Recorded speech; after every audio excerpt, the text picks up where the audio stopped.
আসসালামু আলাইকুম। সবাই কেমন আছেন? আশা করি সবাই ভালো আছেন।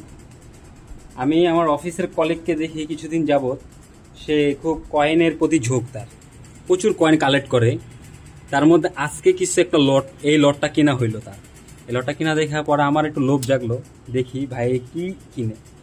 পরে দেখলাম এই কপার, অনেক পুরনো আমলের কয়েন, এগুলা কপার কয়েন।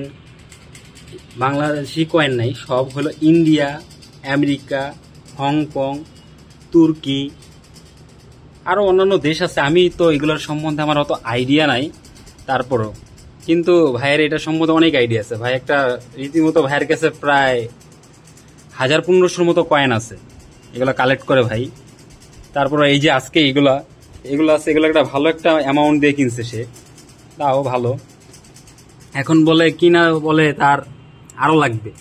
আমি বুঝি না ভাই, মানুষের শখ কত টাকা। হ্যাঁ, কত মানুষের কত রকম হরেক রকমের শখ থাকে। সেই সাথে আমার কলিগেরও। আমার কোনো শখ টক এরকম নাই, ফিউচার যদি ভবিষ্যতে হইতে পারে, হইলে হবে, আপনারা দেখবেন। কিন্তু আমার কলিগের যে এরকম একটা সুন্দর শখ আছে, এটা দেখে আমার খুব ভালো লাগে।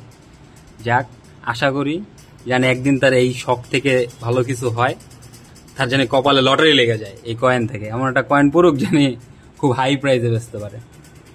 ঠিক আছে, আজকে এতটুকুই। আল্লাহ হাফেজ।